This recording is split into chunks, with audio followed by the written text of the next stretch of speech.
Bangladesh India ബന്ധം വഷളാകുന്ന സാഹചര്യത്തിൽ എരുതിയിൽ എണ്ണ ഒഴിച്ചുകൊണ്ട് പാകിസ്ഥാനിൽ ഷഹബാസ് ഷെരീഫിന്റെ മുസ്ലിം ലീഗിന്റെ യുവജന നേതാവ് കമ്രാൻ സയ്യിദ് ഉസ്മാനി രംഗത്തെത്തിയിരിക്കുന്നു. കമ്രാൻ ഉസ്മാനി പറയുന്നത് ഒരു വീഡിയോ സന്ദേശമാണ് പുറത്ത് വിട്ടിരിക്കുന്നത്. അതിൽ പറയുന്നത് ധാക്കയ്ക്കെതിരെ ന്യൂഡൽഹി ഏത് നീക്കത്തിന് മുതിർന്നാലും വലിയ തിരിച്ചടി നൽകാൻ പാകിസ്ഥാൻ ഒരുങ്ങിയിരിക്കുന്നു.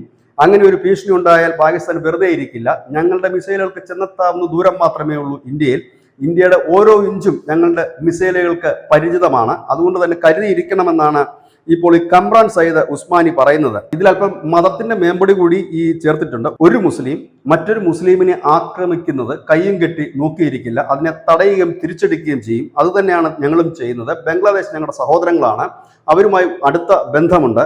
ഞങ്ങൾ കരുതിയിരിക്കുകയാണ്, തയ്യാറെടുത്തിരിക്കുകയാണ്. ബംഗ്ലാദേശിന്റെ പരമാധികാരത്തിന് നേർക്ക് ഇന്ത്യയുടെ ഏതെങ്കിലും തരത്തിലുള്ള നീക്കമുണ്ടായാൽ ഇന്ത്യയെ തവിടുപൊടിയാക്കും എന്നൊക്കെയാണ് ഈ യുവജന നേതാവ് കമ്രാൻ സയ്യിദ് ഉസ്മാനി ഇപ്പോൾ തട്ടിവിടുന്നത്. ഏതായാലും ഓപ്പറേഷൻ സിന്ദൂറിൽ തകർന്നു തരിപ്പണമായ പാകിസ്ഥാൻ എങ്ങനെയെങ്കിലുമൊക്കെ അത് മറയ്ക്കാനുള്ള ശ്രമത്തിനിടയിലാണ് ബംഗ്ലാദേശ് ഇന്ത്യ സംഘർഷം പുതിയ വഴിത്തിരിവിലെത്തിയത്. അപ്പോൾ കാറ്റുള്ള പുത്തൂറ്റാമെന്ന പഴമൊഴിയുടെ ഒരു പശ്ചാത്തലത്തിൽ കൂടിയാകണം ഈ നേതാവ് ഇത്തരത്തിൽ വിടുവാത്തരം പറഞ്ഞ് രംഗത്തെത്തിയത്. News desk news India Malayalam.